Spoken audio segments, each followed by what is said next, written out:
Xenoblade 3 is the best Xenoblade game, and it's not even close. To preface this, all 3 Xenoblade games are in my top 5 games of all time. Yes, even 2. They literally just took all the best aspects from both games. They took the godlike characters from, well, both of them, fight me. He took the aesthetic from 1, which was better than the aesthetic from 2. He took the actually good linear story from 2, yes, fight me. You cannot tell me that the story in 1 was super memorable. They literally just meander around for half the chapters, and then the ending is so memorable that people treat it like the whole game was good. Yeah, stuff happens every now and then in 1, but still. Xenoblade 1 is like Dragon Ball Z. If you cut out all the filler, it's great, but there is filler, so you can't pretend like there's not. Xenoblade 2, there is filler, but at least something happens in like every chapter. Anyways, I'm supposed to be talking about Xenoblade 3. So yeah, Noah is literally the best protagonist, and it's not close. I have no idea where people get all this Shulk love from. I love Shulk, but I acknowledge that it's from like a monkey brain dead, like, oh, I like him because he's nice type of angle. I'm not saying there's no depth to him. He had like a mild arc with the Mechon and the hatred and all that type of stuff. Like, Shulk's personality is like nice guy who gets angry sometimes.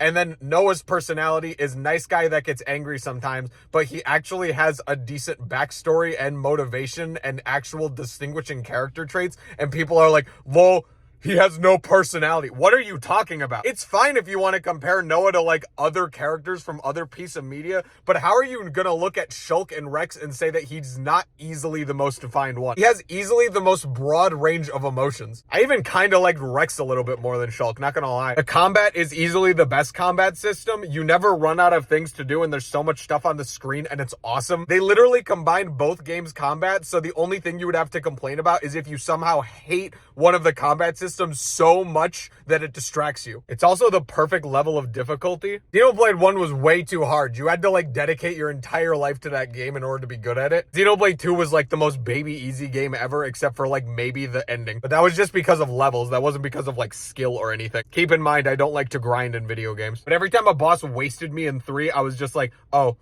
it's probably because I haven't spent money since chapter 1. I'm not going to spoil anything, but the ending literally makes me cry. I was bawling my eyes out like a little baby. I did that with 2, but that was because of more cinematography rather than the actual contextual meaning. Yeah, I don't know what to say. They literally just do everything better, and everything that people complain about the game is literally done worse in the other games. I can completely understand a lot of the criticism if you're talking about it from a general media standpoint, but when you just compare the Xenoblade games, it literally does everything better. Anyways, I'm sure everyone will agree with me.